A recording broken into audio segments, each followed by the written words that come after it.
Okay, so welcome everybody. This is the 3:30 panel on cyber deterrence. Thank you all for coming to CyCON US this year. And with me I have every year I get to run a panel at CyCON, and this is the third year I've got to do it in a row. And I try and pick people that I think are really fun and interesting to have on stage, that are doing interesting research in academia on cyber deterrence. And what we're going to do today is we're going to have a kind of a conversational style setting in which we discuss some of the various trends we've noticed in the research, some of the trends we've noticed in policy and other places. And we're going to try and debate and hopefully open it up for some really robust question and answer discussion towards the end as well. My name is Aaron Brantley. I am a cyber policy fellow at the Army Cyber Institute, and I'm also an assistant professor in the Department of Political Science at Virginia Polytechnic and State University. To my left is Nadia Kostyuk, who is a doctoral candidate at the University of Michigan and a pre-doctoral fellow at Harvard. And she's probably one of the top young minds coming out of graduate school in the field of cyber graduate studies. To my second left is Dr. Chris White at Virginia Commonwealth University. He studies a variety of different issues in cyberspace, including information operations. And he has a new book coming out in the new year with Brian Manzanek, who is known for writing on cyber norms. And then to the far left, I have Dr. Brandon Valeriano, who is at the Marine Corps University. He's written numerous books on cyber. He and some of his co-authors have one of the most robust data sets looking at various cyber conflict issues. And so we have a really dynamic panel that has a variety of different experiences. Now I'm going to give each of the panelists about 5 minutes to kind of provide their context and their perspective on this challenging concept of deterrence in cyberspace. What is going on? Do we have a possibility to establish deterrence? What are the things that we're overlooking? How can we make this a better process? It's a very broad concept, and I think my answer will be even more complicated and complex. So in generally, academics, professionals, and practitioners, they're very skeptical about the possibility to deter in cyberspace, right? But I think the key is to understand what exactly are we talking about. And of course, I'm not going to try to define this concept, but I think a lot of times when you talk about cyber deterrence, we think about deterrence in absolute terms. There's a lot of comparison to nuclear deterrence, and American scholars, at least, they're thinking when you deter, then you shouldn't be a successful deterrence means we're not going to use force, right? Now we have realized that it's very difficult to achieve absolute deterrence without use of force in cyberspace. So to give you a comparison, for instance, Israeli academic literature talks about the importance of using force to be able to deter. So just different understanding of what cyber deterrence means, what success of cyber deterrence means, based on even strategic culture. Within even cyber deterrence, there are a lot of different ways how we can deter, right? Traditionally, when we think about cyber deterrence, we think about deterrent by punishment or threat of punishment. But now academic literature has become so rich of using a lot of different ways how we can deter, using old concepts such as deterrence by denial. So basically what it means, we're increasing our own defenses, and we build so-called walls so the adversary cannot go through them, right? Another way is deterrence by entanglement. Classic example here is economic entanglement with China. So a lot of academics and policymakers, they are saying that using basically blaming them and showing that we can attribute cyber espionage had some sort of effect during the last few years after the accusations. Another way is cyber deterrence by normative taboos. So basically, there are a lot of different ways how this can be done. Academics are very creative. They create new ways to do it. One new term, is my favorite term, is punctuated deterrence, which basically means you don't respond after the attack, but basically you look at the behavior of the adversary and you look at the cumulative effect that the adversary has done, and then you decide to respond at your own choice. So there's a lot of confusion, and it's very difficult to do some robust testing of what is successful, what is not successful, and Brandon will talk about his work and explain that some of this, the challenges of this research. But I think the key is to be able to understand and to answer what are we deterring, who are we deterring. I think deterrence is possible, sure, if we look at the very small landscape, we're talking about specific systems and network, we're talking about specific adversary, sure, it could be done, but a lot of times we want to have this like unique recipe that we used to have within nuclear deterrence concept, that we'll do this and it will work against everyone, right? So I don't think that is possible, at least now, not yet. Okay. Chris? Sure. So first of all, thank you for having me here.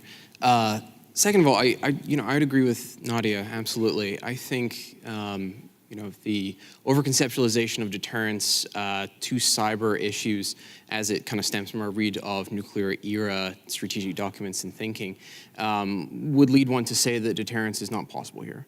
And that's more just saying that deterrence is a kind of a static, non-fluid concept, doesn't really gel with the dynamics of this space. This is a space where we're seeing constant, persistent engagement between countries, between the proxy actors of nation states. And there's an intensification and also a diversification of what we mean by cyber conflict. Cyber conflict is coming in different flavors as we move forward. Cyber-enabled economic warfare, information operations, as well as the kind of more traditional network-centric concepts of the thing that we've had for 20 years or more.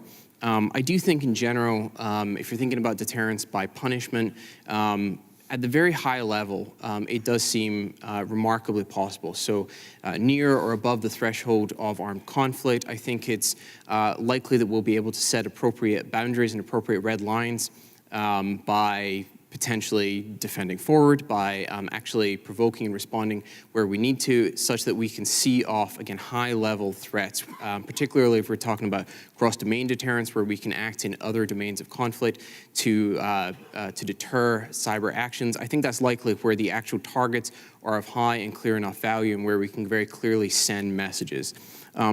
Apart from that, I think strategic deterrence is going to be pretty hard.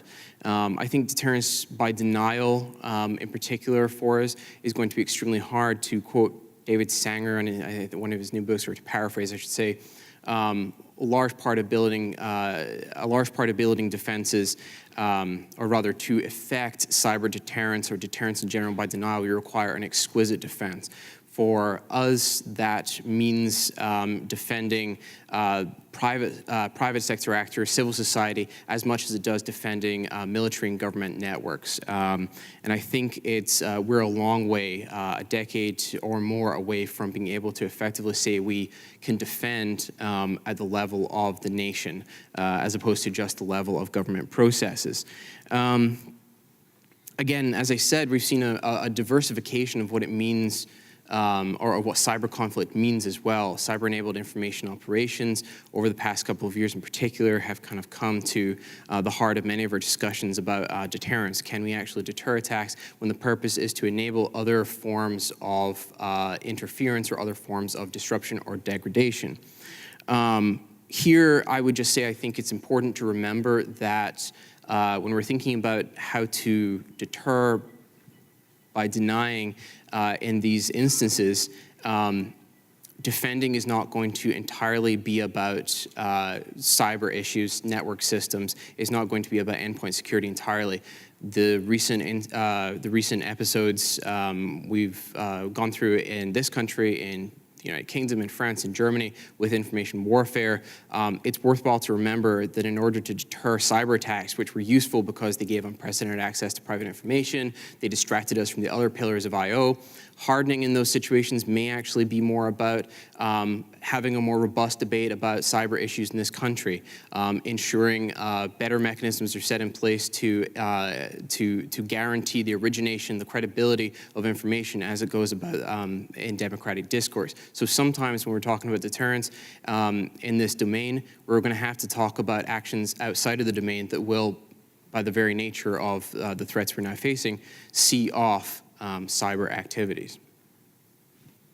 All right, thank you. I have a few points. One, I would never say cyber deterrence is impossible. Nothing's impossible, but it's very, very difficult. And one of the things we need to consider is that deterrent options may be misperceived by the adversary. So things you may do in this space that you think are doing to assure your protection may be misperceived by the opposition. I think that's a key area of research we need to expand upon. We haven't done enough to look at the adversary and how they react to the things we do.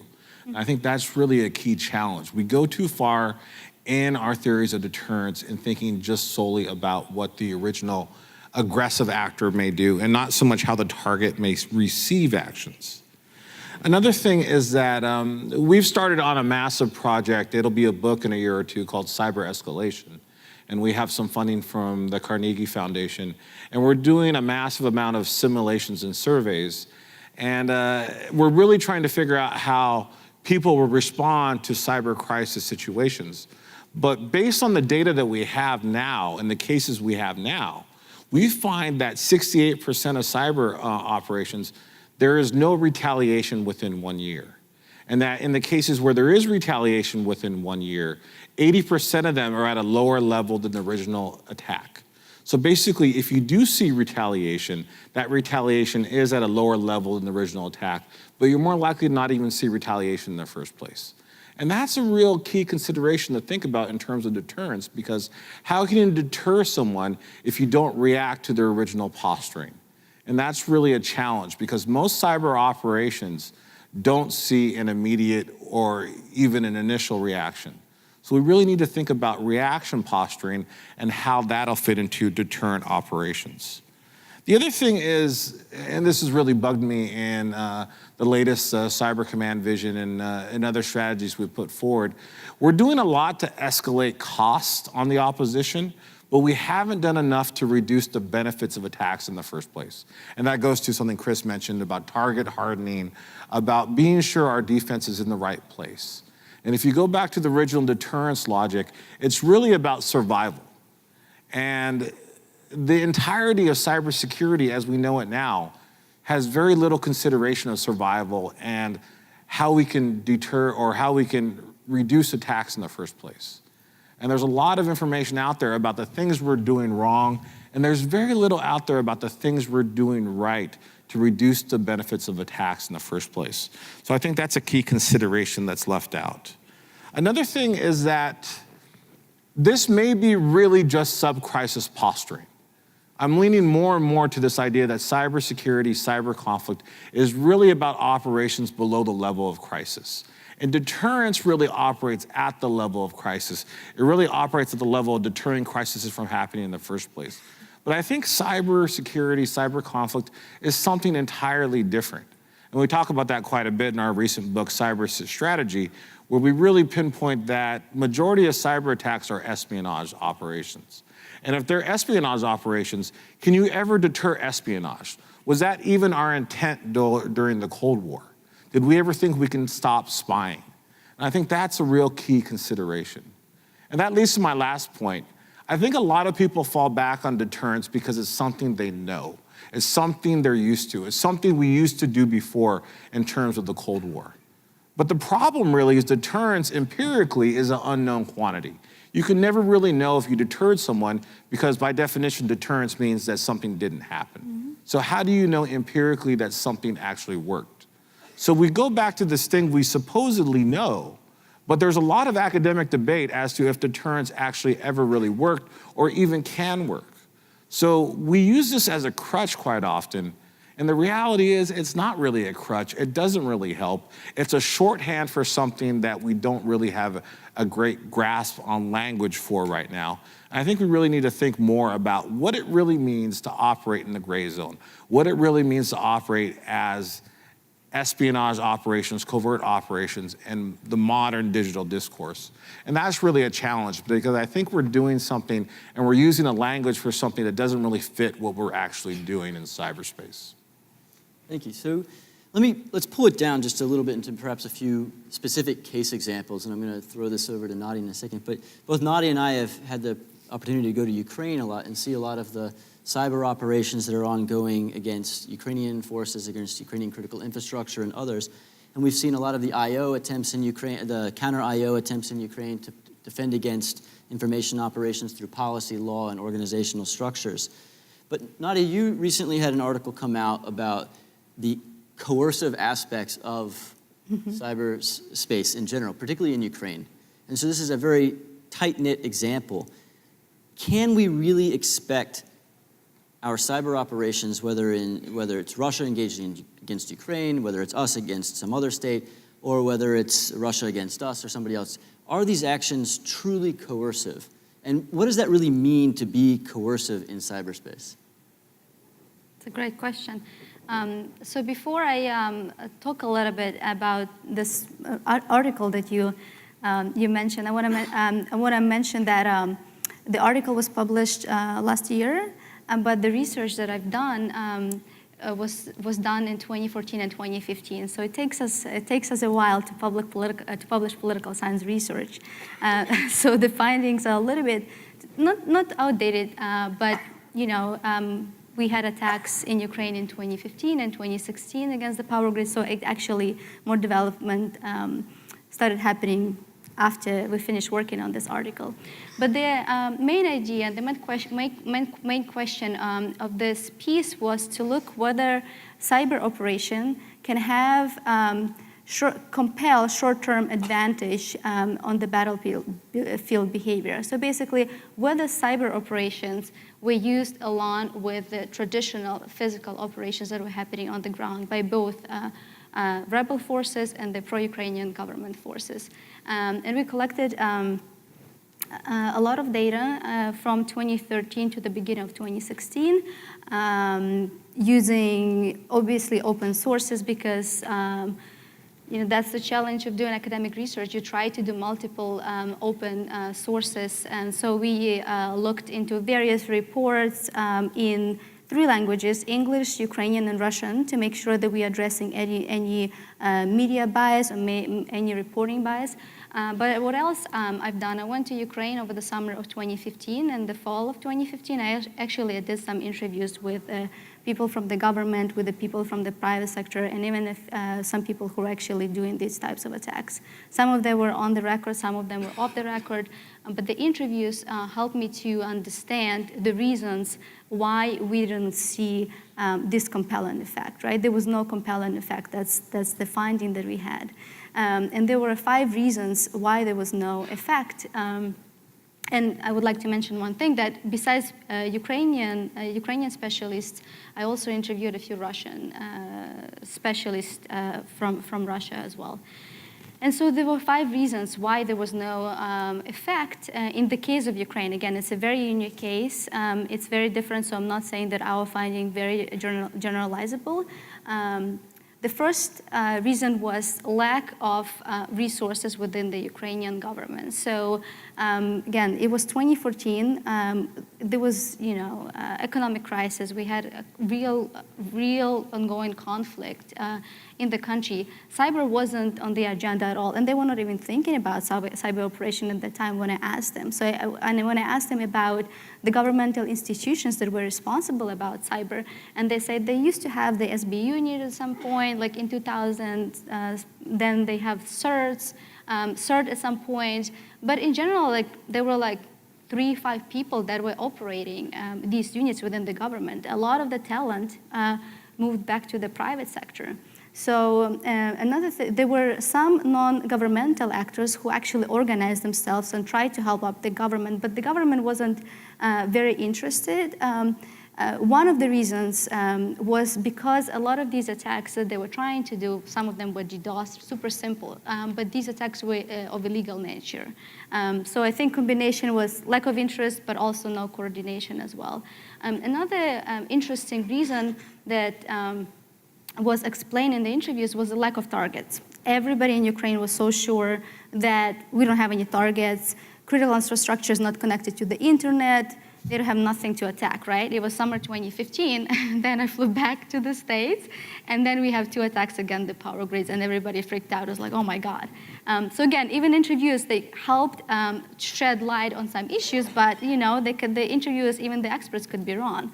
And so we got some targets in Ukraine. Another reason that I think was very important, it was lack of audience, and I think that was the key, and that's what we see in our publication. Basically, what happens is there were some sort of cyber operations, maybe until the mid of 2014, until maybe the end of 2014.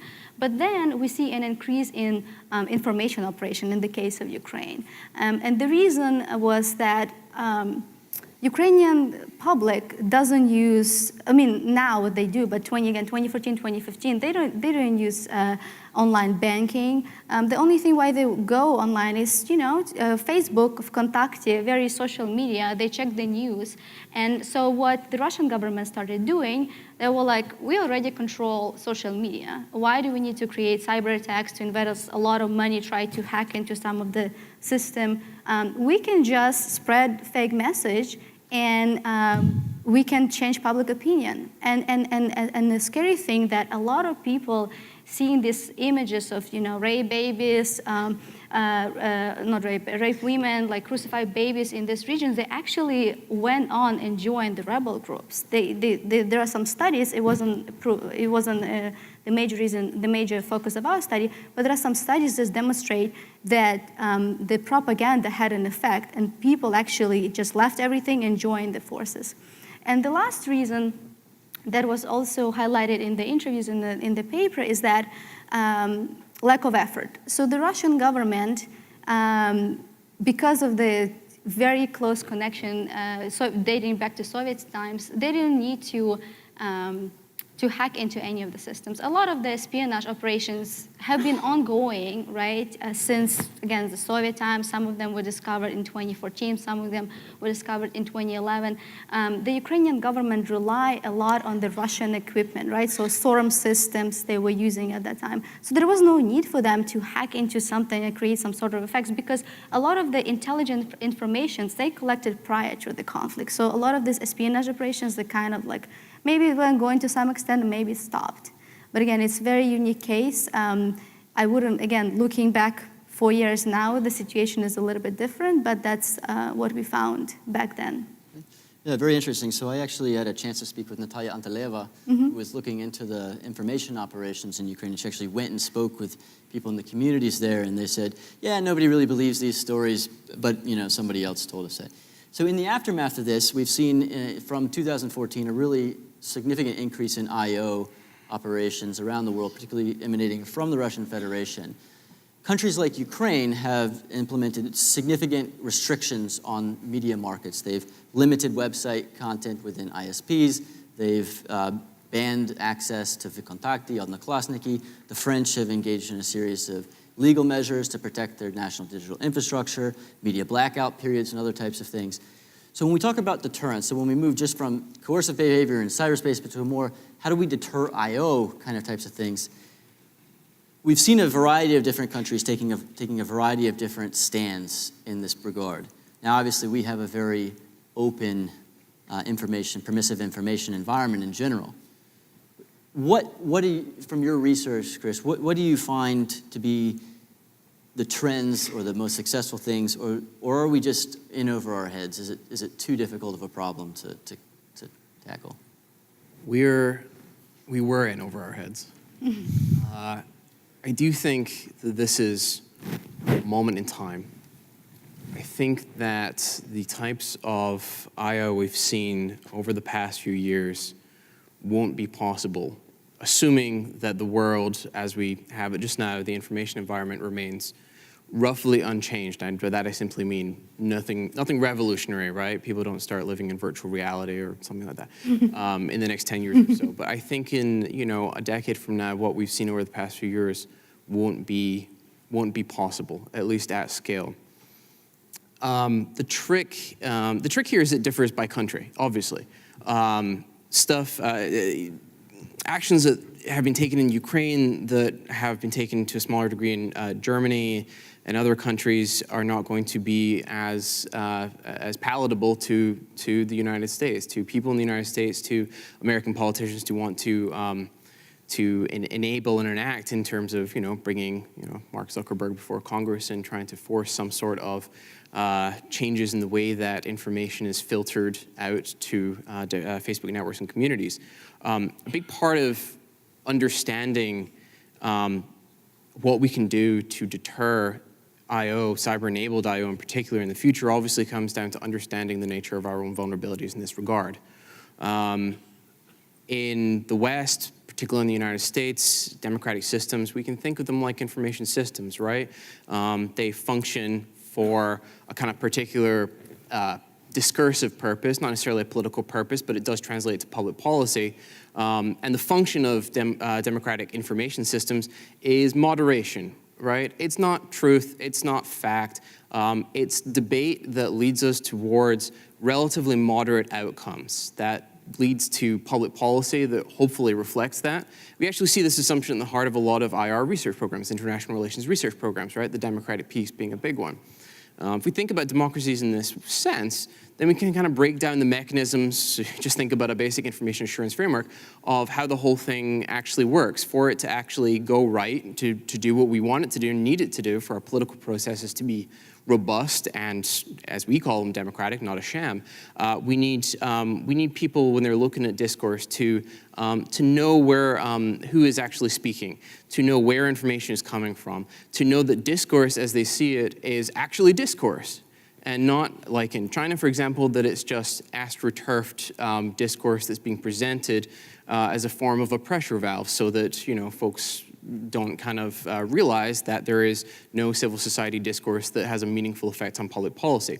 We need those assurances, and we need mechanisms that allow us to see in democratic states that the process works, that the moderating effect actually is coming from how we participate in not only politics, but just in social discourse. I/O, the type of which we've seen in the past few years, has specifically been targeting these mechanisms of democratic function. And cyber operations have been significant aids to propaganda efforts in particularly the United States and the United Kingdom, I would say. It's obviously allowed unprecedented access to private information. It's also, again, part of our problem is we get so focused on cyber threats that we forget to expand the conversation and talk about threats that are threats in the digital age. That are not specifically directively emerging from back and forth tit-and-tat cyber operations. This dynamic is a distraction every time we see a cyber intrusion of some kind linked with Russian efforts to interfere in one country or another. We do tend to focus specifically on that particular point of action and ignore the broader effect of what that cyber operation has enabled. And in any case, so to deter this form of attack, again, I'll go back to what I said before, we need to think beyond cyber operations. We need to think about hardening with an idea of what target functionality actually looks like. In some of these cases, when you're talking about economic warfare, you're talking about information operations, we really shouldn't necessarily, apart from in very specific instances, the DNC, etc., be talking about shoring up cyber defenses so much as we do need to be talking about holding social media platforms, Facebook, Twitter, Instagram, though that's obviously part of Facebook now, accountable for the content they put on their networks. We do also, I think, when we're discussing cyber operations in this vein, we do need to think about non-state actors acting as proxies that don't fit the traditional mold of proxy actors we've come to think about, that we've read about in books like Tim Moore's Cyber Mercenaries. Some of what I do has been focused on digital antagonism, DDoS, website vandalism, spread of misinformation by actors that are not obviously linked with state with state actors.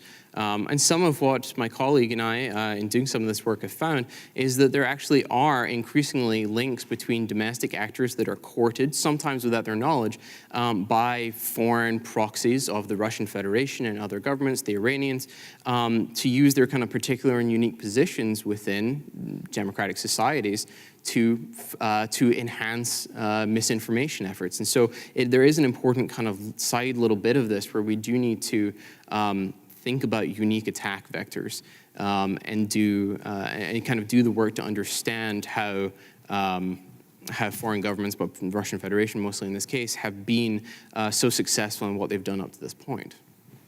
Excellent. Brandon, in the many conversations we've had over the years, you've consistently regarded yourself as a cyber moderate, coming back to this stage of charting a course of moderate strategy, policy recommendations, and other things based on data. What type of data do you build on, and what does the data suggest as far as where we are in terms of cyber conflict, deterrence, coercion, and all these other types of things? Yeah, so I think one of the key things that we need to avoid in cybersecurity is prognostication. There's too much guesswork. There's too much of this new term, ficket, that we're gonna make intelligence based on fiction. We're gonna make intelligence based on what we think may happen in our minds. And the reality is that cybersecurity has been a domain, a discipline, whatever you wanna call it, for over 30 years. There's a lot we can know about how cyber operations have been conducted. And to figure out the future, I think the best thing to do is understand the recent past. I think there's a lot we can know about what has happened. And we've avoided doing this because we keep telling ourselves that these things are unknown. And the reality is they're not unknown. They're all out there. They're just people need to go out there and collect the data the best they can. So we've started with collecting data on rivals because it's an easy way to kind of narrow down what we're looking for. Cyber operations between rival states, because those will be the crucial cases.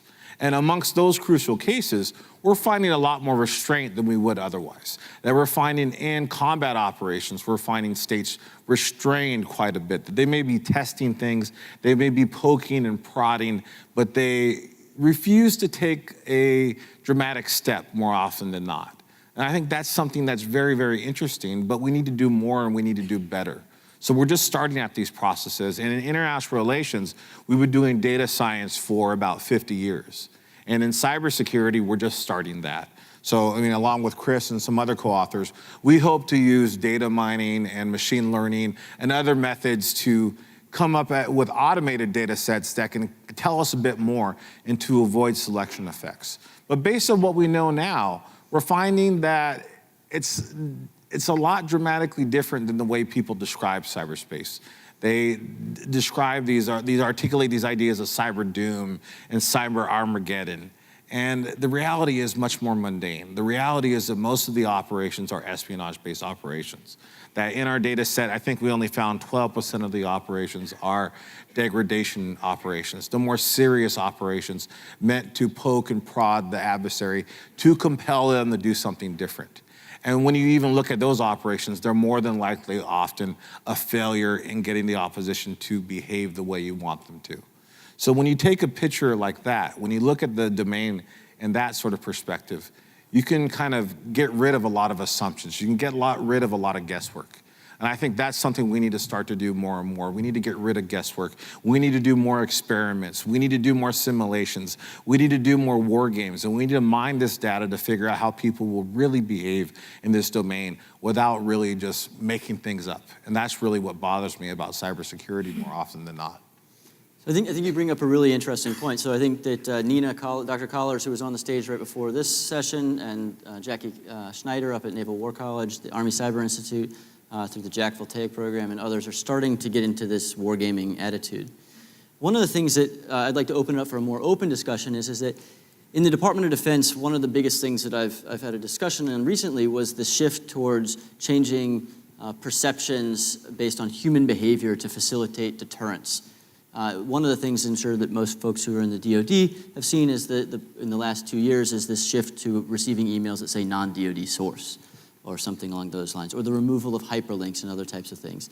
What types of mundane everyday types of behaviors or behavioral processes, perception processes, cognitive or rational processes, can we build upon based on our previous experience with all these different types of robust political environments, social environments, and other things, to begin advancing or altering how people, organizations, and states engage within this domain? I can give one point. I'd like to make one point connected to Brendan's comments on data. I think collecting cyber data is very difficult, of course, but we've heard about this for the last 10 years or more, right? And so Brendan is one of the people who actually went on and collected this. But frankly speaking, the criticism that we receive regarding cyber data is very typical for any IR, international relation data, observational data, right? So if you think about, look at the global trend of terrorism, we face the same type of challenge as with the cyber data, right? So I think of course, you have to be very smart about the limitation. You have to be very smart about how you describe the direction of the biases, how much of this iceberg can we see, how much is missing, and what is missing, how it can affect our findings. But I think we have to be a little bit more courageous and try to take the steps and to build at least academic knowledge, I would say. So maybe somebody who is going to be going after us, they can use this as a foundation, criticize our work, and make it better, right? That's the whole idea of research. But I think some academics, to some extent, they tend to be stuck in this bubble. Oh, attribution is an issue.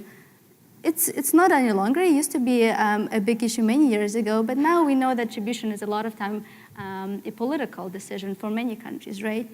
So just that one thing that I wanted to mention. Great work, Brendan. I think more people should follow your lead. What should we do?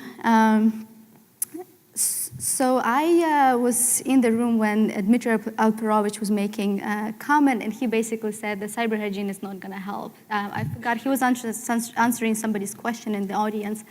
And I think, true, it might not help short term. I think with the change in behavior, I think we should be able to distinguish like what type of goals are we trying to achieve. So I think long term is very, very important. If you look at a lot of countries, they start with the cyber, not even how to use a computer, but cyber hygiene, like fake news kind of courses. I'm not too sure how to even call them in elementary schools. They actually demonstrate, kids look at these 5 different articles, they're saying the same thing. You have to be critical about what they're describing, how to distinguish this. So I think we definitely need to invest in these types of action from early ages, because now kids are better at the computers that a lot of adults are. So if we, I think cyber hygiene is the key for long-term development. It might not fix what we are dealing now. We're not going to see an effect maybe in a year. But I'm a huge advocate of cyber hygiene. Yeah, we go in exactly the same order and talk about Brandon first, and then talk about. No, please leave me out of it. No, just another. Going back to the data collection question. This is, you said terrorism studies. I usually go with like covert operations, covert action. Studying that is tricky, the same as studying cyber conflict is tricky. So much happens behind the veil and may never be recorded somewhere, or maybe the FBI deletes the evidence of it 8 years later or something along those lines. We as social scientists need to and want to collect data, but it's not necessarily because we believe that we can always gather a large enough piece of the population that we can generalize from this. I've written about this before. The cyber conflict research program within the social sciences, but it's interdisciplinary so more broadly, it needs to take a fundamentally different form than other research programs on different conflict issues do. For one thing, data efforts, the likes of which Brandon has and his colleagues have undertaken, need to be the start in a micro-foundational set of steps that allow us to test and validate assumptions about this domain. There are other values to the things that Brandon and others, Nadia as well, in collecting data in Ukraine, have done for the community. It's allowed so many people to make theoretical progress, to actually tie core assumptions that have been around for the past 25 years about net war and then later on cyber conflict, about what it actually is. We've been able to test, advance, and add nuance to assumptions such that not only we can, come up with more and more ways to actually hypothesis test, but we've also been able to more effectively have conversations with the high side of things, with the people that are actually doing this every day. One of the values in building more extensive and systematic data, the likes of which the IR field likes to do for cyber conflict, is that we can have robust theoretical conversations that folks in the government, folks at Cyber Command may not be able to have in a public setting. The kinds of conversations that actually end up leading to a better condition of hygiene, a better and more educated consensus position amongst the general population of what we're actually facing with the nature of this threat. And in some cases, conversations that might end up giving warning about particular forms of threats, particularly IO, cyber-enabled economic warfare, and other things. Gathering this data allows us to form a bridge to the folks that may want to talk about it, but otherwise might not be able to without being able to point at public source resources that say the same thing they're seeing on their side of the divide. With regards to the little things we can do, it's still inevitably a huge question, right? Going back to the nuclear analogy, in the 50s and into the 60s, we underwent a massive infrastructural upgrade in this country. Not only our roads, our military infrastructure, but also our education systems. I always, when asked this kind of question, tend to focus in on two things, the innovation economy and education systems. And here I would say that for us, developing consensus on the nature of cyber threats more broadly than in just defense and security in academic communities is one of the main things that can be done to harden the nation against this form of warfare going forward. I think it's going to look different for different countries. Germany and France and the United States, Canada, we're going to approach it differently. In the United States, though, I think the introduction to these topics as part and parcel of high school coursework on U.S. history, that kind of thing, blending into college programs and curriculum that are increasingly interdisciplinary, wherein Brad and I have argued about this in other formats, or argued this in other formats together. We haven't thought about it. Curriculum that increasingly takes people from diverse backgrounds at the college level and at the graduate level, and puts them through a little bit of exposure to cyber conflict issues, cybersecurity issues, information technology, AI, etc., as a means to, I think, personally proxying for the kinds of experiences that young folk in Israel and South Korea and so on get with their national service. So that, again, you create a consensus understanding or consensus position, as well as a more informed workforce for dealing with these positions at 5, 10, 20 years. So to go to the human behavior issue again, I think the most important thing is to understand how humans react to stress. And I think we've really failed at that. The Israelis started doing this, Michael Gross, Daphne Sanafa, I believe, I don't know how to say her last name, but they've done a few studies, and I've wanted to do more of them, and actually we need some money to do this. But the reality is that each human reacts differently to stress. And how you handle stress will generally predict how you're going to react to cyber threat situations. And some people may overreact, some people may underreact. The majority of times that people make mistakes is under conditions of stress. And understanding human behavior from that perspective is going to be critical to understanding how we can mitigate cyber threats in the future. But I don't think we've really asked these questions enough. And we haven't done enough on experiments and biological issues and decision-making. Aaron's book is really great on decision-making, but others haven't really followed that trail. And I think more people need to take this up in the future. There are so many interesting questions that haven't really been tilled because we tend to go back to these old questions over and over again. And there are so many interesting new questions that we can really dive into, like stress and cybersecurity. So I'll open it up for questions to the audience right now, but one of the things I wanted to briefly state was that Henry Kissinger once wrote that it's the diplomats have to make decisions in the moment, and they oftentimes make mistakes because they're time limited. And it's the conversation between the diplomat and the analyst that provides the ability to make better decisions in the future.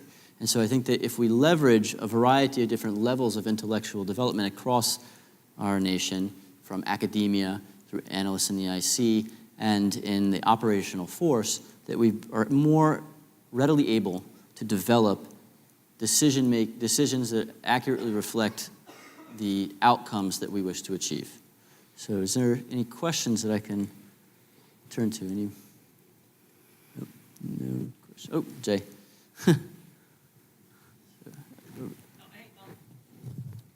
He's coming with the mic, so one second.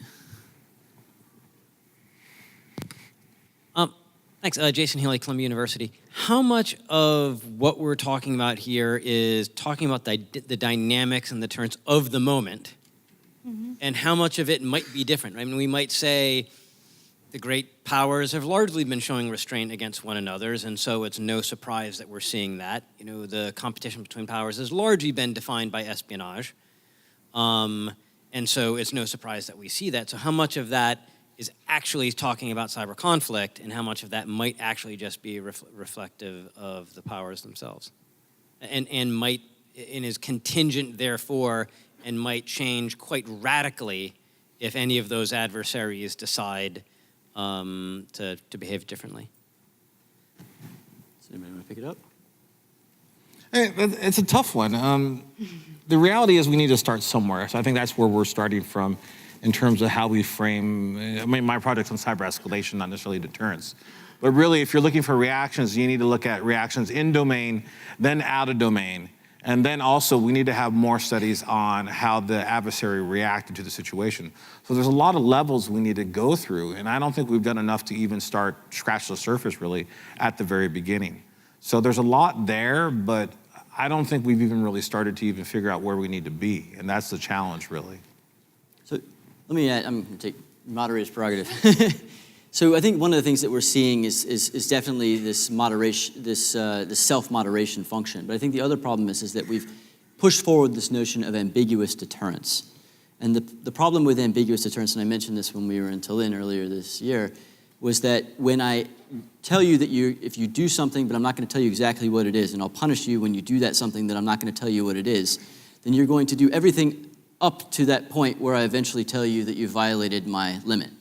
And so, for instance, my son's in the background. If I don't tell him not to do something, he's going to continue to escalate the situation until he crosses a threshold at which he is punished or sanctioned for that punishment. And so self-restraint, yes, but it's a restraint that allows states to continuously go upwards just enough without pushing over the limits. So I think we see this quite a bit with the Russian Federation in a lot of ways. We see this particularly in Ukraine and other places. Well, Ukraine doesn't really necessarily have the capability to respond to a lot of these attacks, but they keep escalating it, and yet there's no real response. And so at which point, how do you impose deterrence, or how can we say that it's really restraint and not just we are probing the upper limits of our non-high conflict threshold? So if I can get away with a lot, I might as well go for it. I think that's. Yeah, just to continue that, when I just became interested in cyber, I guess, security or crime, I don't know, 6 years, 7 years ago, my favorite phrase was like, oh, we always one step behind cyber criminals. They become like creative with the creative ways, innovative methodologies, new ways to attack stuff. And so the Russian Federation has been really creative in a lot of different ways. So, as long as because the US society is very open, so we're very transparent about how we think about this stuff. We publish our doctrines, we publish our executive orders, and in general, academics, when they come up with the new innovative research, they publish everything. So everything is available online, and the adversaries, they can actually look at the stuff and say, okay, they're doing this and this is this, let me go around all of this, right? So we kind of like give them the recipe how to do this. So to give you one example, 2016, no one expected influence operation during the elections, right? So everybody was like, we have to defend our critical infrastructure. Our election critical infrastructure is problematic. What are we going to do? Everybody was thinking about that. And then we had 2016, and then we have influence operation. So then 2018, midterm elections, everybody is like, we are doing, we are preparing against influence operation, working with the private companies, we're gonna be doing this. A lot of stuff has been done in terms of protecting, educating people of how to distinguish the influence operation and how to deal with them. A lot of effort has been put into defending our critical infrastructure. But what was very interesting is that I and another researcher, Kenneth Giras, he works with the Komodo firm, and what we were able to find, and we published it's a Washington Post op-ed, is that few years prior to the midterm elections, there was an increase in malware detected in 13 swing states, and it was higher than all malware spread in all the rest of the states, right? And what it tells us is, it's like nobody thought about malware at all. Nobody talked about malware before these attacks, before the elections. And then we see that huge spikes of this malware happening in only swing states. So what happens is that they're trying to get into computers, they're collecting the information about voters in these states, and then they can use it for cyber operations, they can use it for propaganda attacks, so somehow to influence these voters in the states, because those states were key, right? And so, I don't know, in 2020, maybe we're gonna recognize the importance of malware and try to come up with new ways, and we'll be talking about those ways, but then, adversaries can come with something else. And so it's hard to, I think it's a great question, but I'm not too sure if they're restraining themselves or they're just becoming more creative and more innovative, right? Just a 2-second add-on to that. Yeah, in this, I say in this country, but in the West, we're very much obsessed with defining surface area, defining mission profiles, defining domains of interaction and engagement in a way that doesn't manifest quite in the same way in the institutional and doctrinal practices of the Russians, the Chinese, and other countries. And that's potentially a problem for us, particularly when it comes to deterrence at the point of the operator. We focus in on techniques and targets with geopolitical contextual knowledge being fed to us, and we are not necessarily going to be able, as Nadia says, to predict those new forms of intrusion and provocation. I don't have an answer here for you, really, but I do think that the role of the operator, the role of at the operational level, this is going to have to. The decision-making process is going to have to be linked in quite high with strategic data. It's going to have to function on geostrategic categorical grounds, as opposed to being, again, about targets or techniques or specific areas of the world in which behavior is detected and thought to exist within or without a kind of a normal range. I don't really have an interaction, but again, that tunnel vision that we often have on defining our issue as, look, it's this domain of warfighting and that's what it is, gets in the way far too much, and it has and still does. I thought we learned that lesson actually a few years back, but I don't believe we have now. Okay. Over in the back over there. Lieutenant Otto, U.S. Army. So my question focuses on state actors primarily. So if the goal of deterrence in cyberspace is to reduce the number of attacks, wouldn't degrading adversaries' capabilities be more effective than trying to persuade them that hacking doesn't pay? Because there's monumental evidence that hacking does pay. So does degrading adversary capabilities act as a deterrent, essentially a preemptive punishment activity to show them that it doesn't pay? It's possible, but it also could be an escalatory step. And that's why I mentioned that we need to look at how adversaries will respond, because not all adversaries will respond the same way. Some may take these signals very negatively and actually escalate and increase the number of attacks. So I think we assume there's a uniformity in how states will react, and I don't think that's really true. And the other thing, deterrence isn't really about decreasing attacks. It's about making attacks never even possible in the first place. So that's the reality of deterrence. And I think when you talk about decreasing attacks, that's more about restraint or dissuasion, as Joe and I would call it. So I think that's a bit something different, really. And let's not forget as well, sorry, there's no such thing here as a perfect deterrence scenario where there are no attacks. It just doesn't exist. That's not going to happen. And in actual fact, we don't necessarily want that to happen. This is a polluted environment. We actually gain a lot from observing the behaviors of our adversaries and our allies in this space. We do actually gain a lot. Some form of deterrence, whatever that ends up being, is going to be about traffic analysis as much as it is about strategic understanding of our adversaries. We're going to have to understand what normal behavior looks like and try to model where deviation is going to force us to take action. Let me add a little bit to this, just to provide a little deepened perspective from data points. It takes about 194 days to recognize that your system's been attacked for the average company or industry organization in the United States. It takes an additional 49 days to remediate the problem, and then after that, it would take an additional amount of time to find a suitable target to respond if it were a military organization.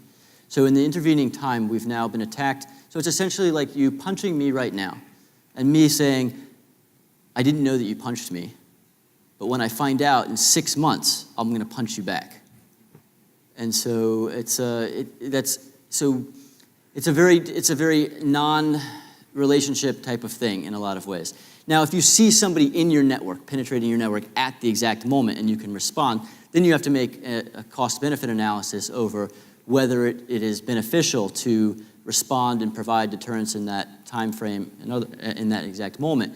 But then you have to weigh a whole bunch of other things, such as, are we escalating? Are we engaging in a measured response that allows us to signal backwards? How do we know that they are even going to receive our response? We may have seen, because we have quite a substantial amount of national mission teams and others, so we have very robust infrastructure within DoD and DHS.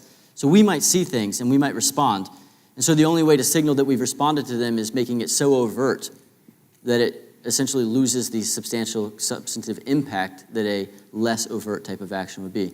And so there's a lot of really interesting considerations that don't come into play in a more conventional realm. I want to just build on your example. So my favorite example is Stuxnet attack, right? And then the literature, or I guess policymakers thought that Iran responded by attacking Aramco. Iran responded by attacking a New York dam or a financial institution in the US. But at the same time, do we know that actually maybe they've been preparing these types of attacks for many years? Basically, there's no evidence about, because it takes so much time, it's very difficult to study whether this response was escalatory, whether they would deter for some times, and then they decided to do it without actually talking to the people that are doing this, right? And so, and especially if we try to look at the global landscape of cyber operation, we're making a lot of assumptions. We're thinking that this is the way they're thinking the way that we're thinking about this problem, but we don't know what has been happening at the background. So that's the challenge, and that's the difficulty of answering your question. Do we want to also talk about the they and we in this situation? No. Yeah. No, I mean, I think this is something that's really important. Yeah. Is who is the they and who is the us? We're couching this in the language of international affairs, right? Yeah. Us versus the Iranians. Us versus the Iranians. Us versus the Russians. Nina, who was talking to us after her panel, Nina Kollars, last time brought up the notion of legalized hackback. The question of escalation becomes even more complicated in that scenario. You know, what could actually potentially draw us into some kind of interdiction of an exchange, of a spat that is occurring between a foreign actor and a service, a utility, an infrastructural operator that we consider to be critical, but that we've also enabled to take some of these actions initially on its own, these counteroffensive actions on its own, to take care of its problem before elevating the issue to the level of the government. I think you bring up a really fascinating point. I think this got actually pulled out a little bit in the Cyber 912 competition a couple years ago. They put into the simulation Hackback, and I recently had my students at Virginia Tech run through this exact same scenario, and it led to a lot of really weird externalities that they weren't expecting when they authorized letters of marque, when they authorized the ability to hack back, the cascading effects, whether companies go too far, whether providing this type of activity signals a different type of function in, whether it's fully private, whether it's state sanctioned, it becomes very muddy very quickly. Whereas, an Abrams going across a border or a missile coming across is less convoluted. Over here. So Mike Schmidt from the Naval War College. Questions for Brandon. I thought your response was really interesting, where you distinguish between deterrence and dissuasion. In the previous panel, President Ilviz was talking about putting deterrence to the side and perhaps thinking about crime and punishment. That perhaps the right model, if we want to stop them, is not to tell them, don't cross this line, we have the capability and the will to punish you, but rather to begin to punish them. Now, as a former prosecutor, this bothered me and for a number of reasons. You have to have clear laws in place before you punish. You have to place the other side on notice of the rules of the game. You have to have due process before you engage in the punishment, et cetera, et cetera. But in light of your last question, Brandon, I'm wondering what was your visceral reaction to what the president had to say in the last panel? Well, I agree in some ways, but I think each individual reacts differently. So some react very well to punishment, but some react much better to reward. And, I assume a lot of us have trained a dog, Most dogs do not work well or train very well with punishment. I think one of the best international relations books that I've ever read in the last 20 years, the title was something like Everything I Know About Human Behavior I Learned from Training Shamu. It's this idea that we need to look to positive rewards. And when we talk about coercion, we always talk about coercion from a negative sense, but we don't really talk about it from a positive inducement sense. And this, this Baldwinian idea of economic statescraft and positive inducements, I think it can play a really important role in cybersecurity, but it's always about the negative. And that's what bothers me. I think people react differently. Some react good to punishment, some react better to rewards. And I think that's something we really need to consider. And the variation in the target and in their behavior is something that's critical. So I think there's one other question over here. So as we move over to that side, let me just say that there's a challenge in the criminological literature right now, particularly at the below the federal level. Most local and state police departments simply don't view cybercrime in the same context as other forms of crime. And so they don't privilege solving a lot of these types of issues in the same way. The other problem, I think, is that even if we prosecute somebody or we indict somebody, it's very unlikely in a state context that we're ever going to bring them to trial. That's not always true. I think we just saw a case where we lured a particular hacker into U.S. custody. But these are really limited examples in an overwhelmingly large field of attack. So I think that the criminological approach has certain utility in segments, but it doesn't provide the kind of utility that I think that national policymakers are looking for, a large-scale type of deterrent mechanism. Over here. So, earlier you were talking about information warfare and the distinction between information warfare and cyber operations. Information operations, rather, and cyber operations. So, are you concerned about the possibility of the difficulty of drawing that line potentially being a mechanism that makes it easier for rogue states to classify everything as foreign interference, foreign information operations, and not adequately distinguishing between illicit information operations and legitimate public diplomacy and public discourse salubriously influencing the level of discourse and the nature of discourse in those countries? It's you. Sorry, can you? Yeah. Go for it, Chris. Come on. You got this. So I'm concerned about rogue states using this as an excuse.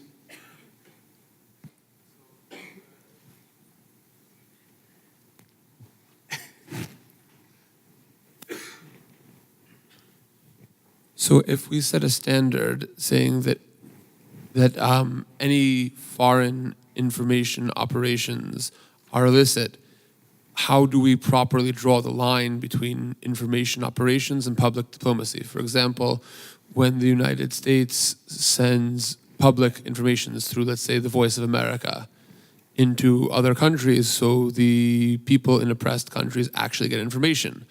Routinely, rogue states do call that information operations, but it is, for example, all of our public diplomacy is accurately identified as the source from which it comes. That could be a potential Sure. means of doing that kind of a division. Sure. So it's a tricky question. I mean, obviously, we were talking about foreign influence via digital platforms, the modern information environment. We're talking about one part of the much broader toolkit of foreign interference, dark money, dropping pamphlets in countries. I mean, putting folks or sponsoring folks in positions of influence to publish and influence public opinion, that kind of thing.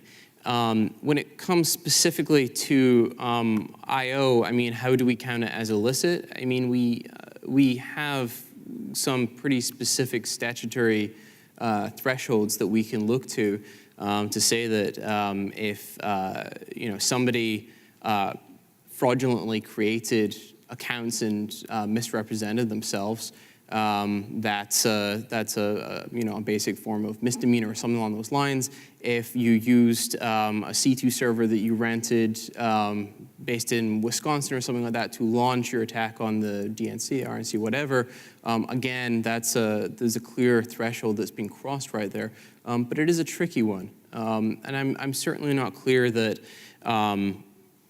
it's within our power to effectively, short of kind of systematic upgrading of the infrastructure of democratic information systems, that will be able to deter states from wanting to launch cyber-enabled I/O in the next 5-10 years or so. For one thing, we're having this conversation about coercion and deterrence. We're couching everything in a very relational language, right? Our power versus their power. Can we degrade their power as opposed to them degrading our power? Information operations is not necessarily about that. It's not necessarily about strategies of power degradation or overcoming power. They're strategies of disempowerment.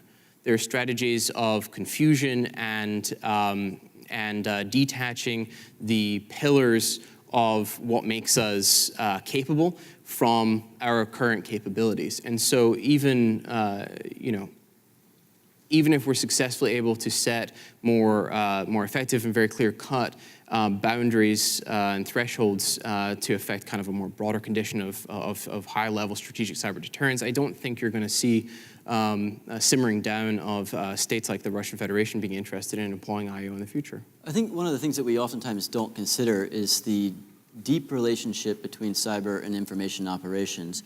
IBM released a report a few years ago that suggested that somewhere in excess of 95% of all cyber attacks start with the human user, which means that, so we can say, hey, this is a cyber attack. But the reality is that it's an information operation that psychologically manipulates something to do something that they didn't realize that they were doing.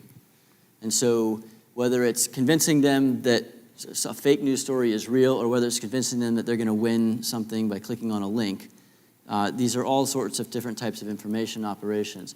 I think that historically, the distinction that you're looking for has not been difficult for us to make. We say Voice of America, Radio Free Liberty, Radio Europe and others, they put out essentially white propaganda.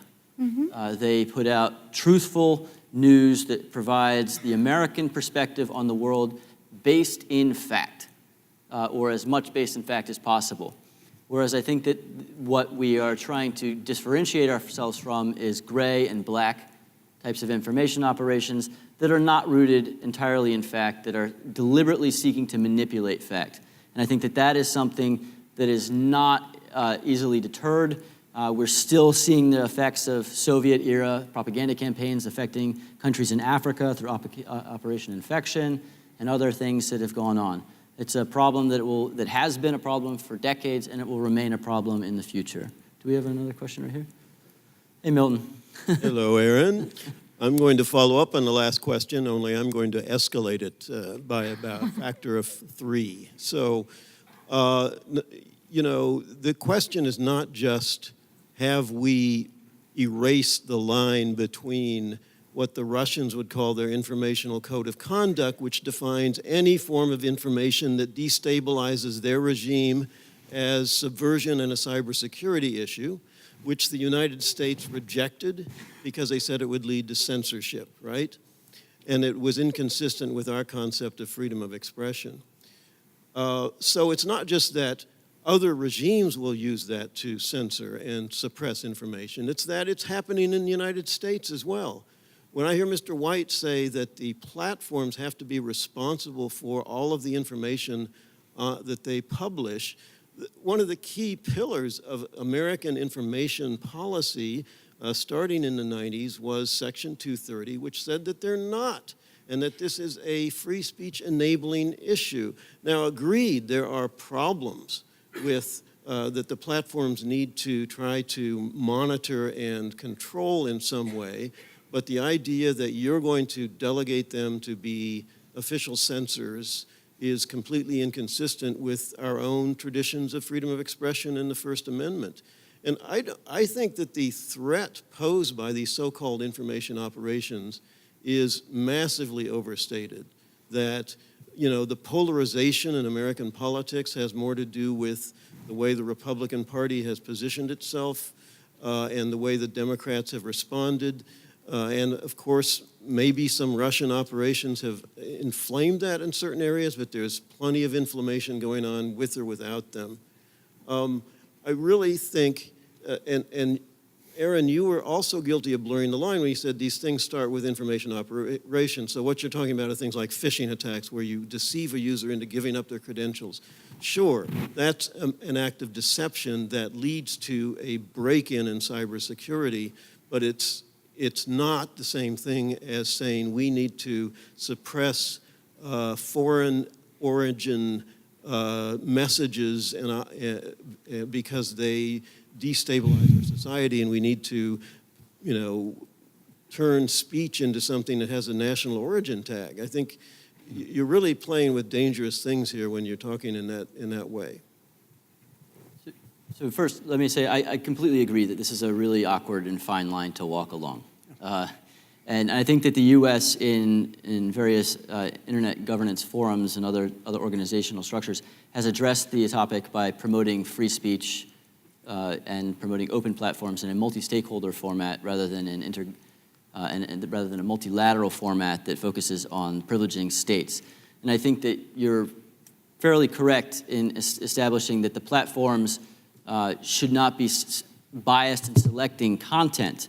However, I don't think that these are, I get into discussions with my students quite a bit, and it's a very interesting topic. They say, well, I have free speech on Facebook. I said, no, you don't have free speech on Facebook. Facebook is a private platform. And they say, well, I have free speech on Twitter. Well, no, you don't have free speech on Twitter. And so we get into a lot of these debates about these types of things, about where free speech begins and where free speech ends.